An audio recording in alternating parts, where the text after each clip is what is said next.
Right guys, today I want to take a little deep dive on things that you can do, minimum effort, maximum reward. Let's be honest, that's what we all want out of life. You want to put the minimum effort in to get the maximum reward out. And I know through people messaging me, friends, family, people asking me questions, everyone thinks along the same train of thought. So instead of wasting time and money on bullshit things like ab toners that claim it's the equivalent to doing 10,000 sit-ups, which is nonsense by the way, let's focus on things you can do that don't take that much time, but you get a maximum reward for doing it. So one thing without doubt is sauna use. So it has to be dry sauna, 160 degrees or higher. And there is so much evidence out there. There's papers going back 40 years from Finland, very long studies, large groups of the population that use saunas.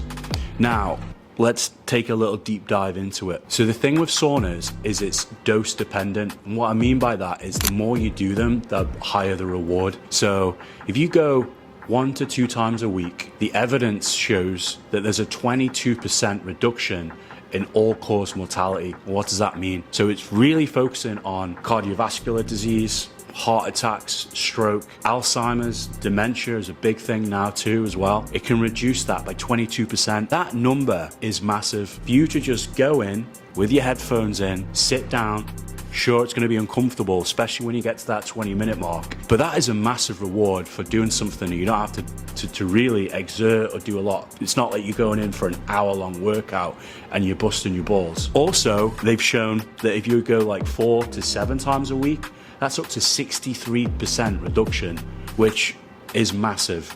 Show me anything else out there that is going to reduce your chance of dying an early death by that type of a number. It's incredible. So what I would suggest, if you want to start implementing the sauna, is just aim for 1 to 2 a week.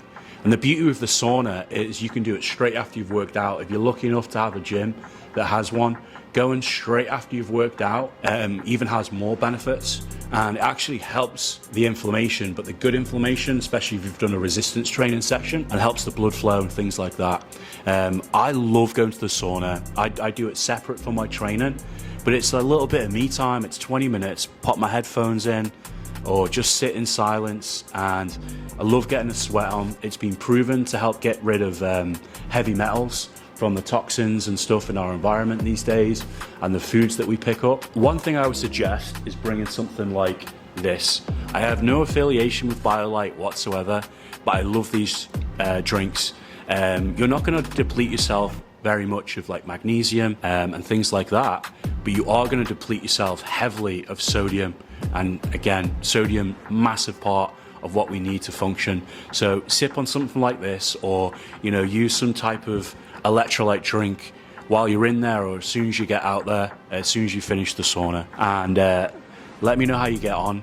And one more thing I just want to add is I'm huge on blood pressure and people monitoring it and keeping their blood pressure under control. And the sauna is, amazing for bringing your blood pressure down.